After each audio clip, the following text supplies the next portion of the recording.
Epsilon not तक बता दिए थे, है ना कल। ये बराबर आया था 1/4 pi epsilon not into Q1 Q2 बटे में R²।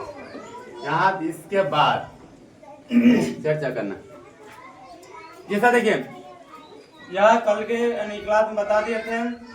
इसमें हम देखिए 1/0 में F यानी एप्सिलॉन नॉट पर, इसमें क्या पढ़ते हैं एप्सिलॉन नॉट। एप्सिलॉन नॉट को निर्वात विद्युतशीलता कहते हैं। क्या कहते हैं? निर्वात विद्युतशीलता, या एप्सिलॉन नॉट को निर्वात की परावैद्युता भी कहते हैं। कि ये तो निर्वात की एप्सिलॉन नॉट को निर्वात की परावैद्युता भी कहते हैं। इसका मान इसी से निकाला गया, क्योंकि हमको या कुछ नहीं किया इसका मान। अगर एप्सिलॉन और कभी पूछ दे क्या चीज कि एप्सिलॉन की सूत्र क्या होता है, अब ध्यान दीजिए। तो इसका कुछ नहीं कि एफ यहाँ है ना, मतलब कि इसको यहाँ ला दिए हैं और इसको यहाँ कर दिए, कोई दिक्कत? इसको यहाँ लाते हो तो एक फॉर्मूला थे, समझ में आया कि नहीं? है ना, मतलब कि इसमें अगर मानो कि हमको इसका मान निकालना है, इसका मान निकालना है, तो इधर गुना में है, इधर भाग में इधर चल जाएगा, गुना में ऊपर कर चल जाएगा, और जो इधर जाएगा गुना में तेज चल जाएगा, भाग में चल जाएगा कि नहीं चल जाएगा। तो यहाँ यह फॉर्मूला निकालेगा। अब एप्सिलॉन की मात्रक पूछा है, एप्सिलॉन के यूनिट पूछा है, यूनिट निकालना है तो क्या कैसे बताए थे, ध्यान दीजिए कि अगर मात्रक निकालना है तो देख लीजिए कि इसका 1/4 पे एप्सिलॉन नॉट का कोई मात्रक नहीं होगा। हम इसका मात्रक यानी मतलब कि 1 में मतलब कर देते हैं 1 बटा में, मतलब 1 लिख सकते ऊपर, कोई दिक्कत। बटा में क्या चीज इसका होगा न्यूटन, है ना, न्यूटन रखते हैं। इंटू क्यू का आवेश का मात्रक होता है कूलम, बटा में इसका होता है लंबाई मीटर स्क्वायर, क्या होगा? Metre square. तो यहाँ क्या होगा इसका, ध्यान दीजिए कि यह ऊपर हो जाएगा कूलम स्क्वायर, है ना, कूलम स्क्वायर पर नीचे से ऊपर जाएगा मीटर, माइनस में जाएगा, नीचे से ऊपर न्यूटन जाएगा तो माइनस में जाएगा। इधर दो तरह से हम इसको लिख सकते हैं। इसका हम दो तरह से क्या कर सकते हैं, लिख सकते हैं। क्या चीज? अब ध्यान दीजिए, ये भी बोल सकते हैं इसको हम कूलम स्क्वायर पर न्यूटन मीटर स्क्वायर, है ना, कूलम स्क्वायर पर न्यूटन मीटर स्क्वायर, ये बोल सकते हैं। क्योंकि इसको इधर करो चाहे उधर करो, कोई दिक्कत। जैसे अगर ये वाला चिन्ह लग गया तो माइनस हट जाएगा। अगर यही लिखिए या बढ़ना ही लिखिए, तो यहाँ इसको मान लीजिए इसमें लिख सकते हैं क्या चीज, coulomb square newton inverse metre -2 coulomb, यानी इस पर न्यूटन पर माने पहले लिखना न्यूटन इनवर्स कूलम स्क्वायर, है ना, पर मीटर स्क्वायर बोल सकते हैं, कोई दिक्कत? सब कहने का मतलब इधर उधर रहेगा तो कोई दिक्कत नहीं। आपको जिस रूप से पूछा उस रूप में आप जवाब क्या कर सकते हैं, दे सकते हैं, है ना। जैसे यहाँ इस तरह से लिखा हुआ है तो आप यहाँ इस तरह से मान लो इसी तरह से आप लिख सकते हैं। क्या चीज कि coulomb square newton inverse metre -2, है ना, मतलब कि और एक इनवर्स अगर 2 है तो -2। आप इसको क्या पूछा है कि एप्सिलॉन नॉट की बीमा निकालने के बताए।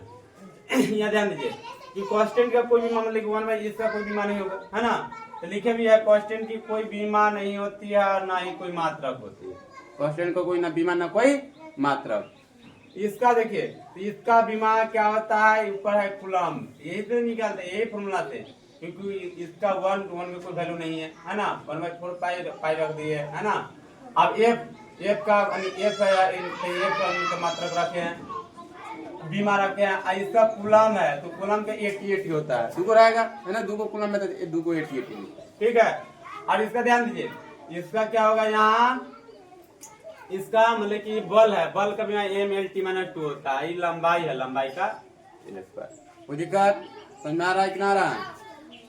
अब तो देखिए इसी पे हम क्या करते तोड़ते हैं, तो इसका अगर मानो कि करेंगे तो क्या होगा, ये ऊपर 2 को जोड़ देंगे, ये 2 को T 2 को हो जाएगा कि ना हो जाएगा, T 2 को बटे में M एम एल का एगो एगो दूगो ये तीन गो एल 3 टी माइनस में 2। समझ में आया कि ना आया? समझ में आ रहा है? खाली जोड़ रहे हैं घातांक के घात के रूप में।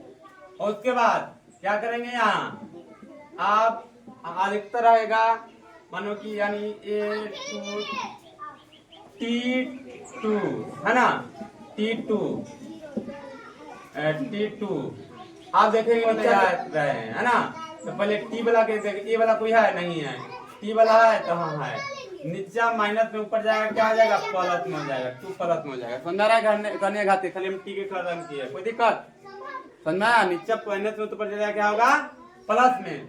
और उसके बाद एल है मानो कि एल के ले जा रहे हैं है ना यानी एल वाला एक ले तो एल 3 और टी तो ये गया। अब एम कुछ खाली लेके रख देते हैं माइनस ऊपर जाएगा नीचा प्लस ऊपर जाएगा क्या होगा माइनस में।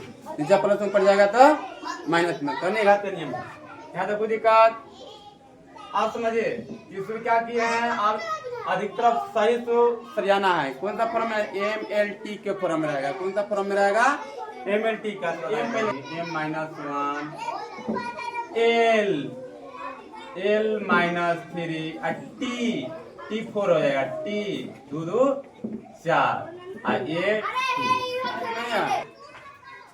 तो यही इसका बीमा निकल गया ए माइनस 1 एल माइनस 3 टी 4 ए 2 क्या बीमा निकला ए माइनस 1 एल माइनस 3 टी 4 ए 2। समझ में आया कि नहीं आया? एनी प्रॉब्लम आया समझ में? ये इसका कोई दिक्कत ये इम्पोर्टेंट बात। अब चलिए अब क्वेश्चन का बता दें कि ये सब कोई बीमा नहीं ना कोई मात्रा क्वेश्चन 4 5 6 रहेगा तो कोई बीमा नहीं होगा। अब डायमेंशियल यूनिट ऑफ एप्सिलॉन है ना आप इसका डायमेंशियल यूनिट लिखना है। क्या लिखना है डायमेंशियल यूनिट। अब देखिए डायमेंशियल यूनिट लिखना है तो कैसे लिखाएगा ध्यान दीजिए।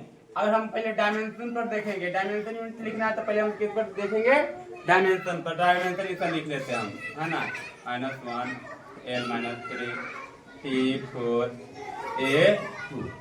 अब ध्यान दीजिए आपको निकालना है तो क्या करेंगे हम यहाँ अब डायमेंशन मात्रक पूछा है हमको यह एम है। एम मतलब होता है मास का मात्रक क्या होता है केजी।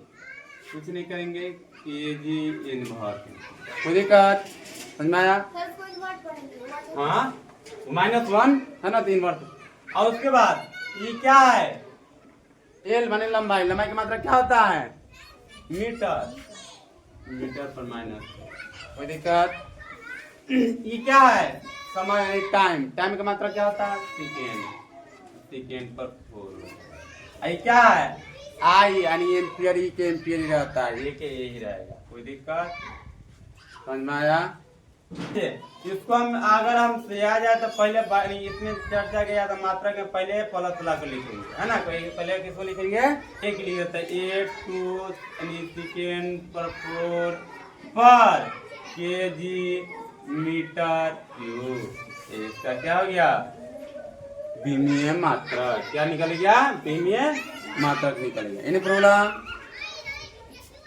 अब प्रयोग द्वारा एप्सिलॉन नॉट का मान 8.854 × 10⁻12 कूलम स्क्वायर पर न्यूटन मीटर स्क्वायर है ना इसका या इसको शॉर्ट मतलब लगभग 8.9 पूरा फाइंड वैल्यू ये है या इसका मतलब की वैल्यू ये है। इसका फैराडे पर मीटर भी होता है। इसका मात्रक फैराडे पर मीटर होता है। दो मात्रक है ठीक है। ये फैराडे 8.9 -12 यही ऑब्जेक्टिव पूछा गया है। ये कल नॉट का मान कितना होता है ये वैल्यू पूरा अगर पूरा पूछे तो ये रहेगा या लगभग में आएगा देखा मान है। अब find the value of epsilon 1/4 epsilon not मतलब 1/4 find the value of 1/4 epsilon मतलब ये 1/4 एप्सिलॉन का मान निकाल मतलब कि कितना फाइंड वैल्यू होता है। ये फाइंड वैल्यू पता है कि 9 होता है बट कैसे आया इस पर चर्चा करना है। 1/4 एप्सिलॉन का मतलब क्या हुआ कि 1/4। अब पाई का मतलब जानते हैं आप 3.14 भी लिख सकते हैं या 22/7 लिख सकते हैं। अब गुने में यानी एप्सिलॉन नॉट है एप्सिलॉन का मान इक्विवेलेंट का मान कितना होता है बता भी है। आप ये भी रख सकते हैं, ये भी रख के आप निकाल सकते हैं, दोनों का लगभग मान होता है। हम ये पूरा मान रखेंगे क्योंकि पूरा मान हमको नहीं पता। अब गणितीय रूप इसको करेंगे तो 4 गुने इतना मान रख दिए। अब देखिए यह 7 है, 7 ये इसका बट्टा में है, नीचे भाग में है तो ऊपर चलेगा क्या, ऊपर चलेगा गुना में। क्या कर दिए 15 गुने और नीचे ये माइनस में तो ऊपर चलेगा क्या होगा प्लस में। कुछ नहीं किया कोई दिक्कत। अभी सिर्फ ऊपर नीचे कर रहे हैं। अब इसमें इससे गुना करेंगे तो यानी 4 में 88 ये आएगा कि ना आएगा 88 कोई दिक्कत। और इसको पॉइंट मतलब यहाँ देखो इसको अब यहाँ मान ये रख दिया, इसको पॉइंट उड़ाएंगे तो 1000 1 2 3 इनको 0 से दिए दिक्कत। अब क्या किए नीचे फिर गुना में ऊपर नीचे भाग में ऊपर चले जाएगा गुना में हो गया ठीक है 7000 हो गया 1000 से गुना किए बस 12। और फिर इसको अगर गुना किया जाए 8 गुने 8 में तो मान इतना है। गुना करके देख सकते हैं समझ में आएगा ना, इतना गुना करिएगा तो इतना आएगा समझ में आ रहा ना। अब उसको देखिए अब इसको हम क्या किए तोड़ दिए। 12 को हम क्या लिखते हैं 3 + 9 भी लिख सकते हैं 12 ही होगा कोई दिक्कत। 12 होगा कि ना होगा हम तोड़ दिए क्योंकि हमको यानी एक हमको आसान रहेगा क्योंकि 7000 में इतना अंक से भाग करेंगे 1 2 3 4 5 6 1 2 3 4 नहीं होगा नहीं होगा 0 पॉइंट पे कुछ आएगा तो फिर हमको बाद में दिक्कत हो जाएगा। इसलिए हम क्या किया 1000 ले लिए उसमें 1 2 3 4 5 6 बटे में 7 7 9 1 5 4 1 2 3 4 5 6 1 2 3 4 5 6 7 तो गुना करने में हमको भाग करने में मतलब परेशानी कम होगी। इसको इतना से भाग कर दिए तो इतना आएगा। अब इतना 9 लगभग इतना आया तो इसको लगभग मान 9 न्यूटन मीटर स्क्वायर पर किलोमीटर लिख सकते हैं। बहुत इंपॉर्टेंट है ये आप बढ़िया से नोट कर लीजिए। समझ में आया आज का क्लास यहीं तक इस चैप्टर का प्रॉब्लम चलिए बहुत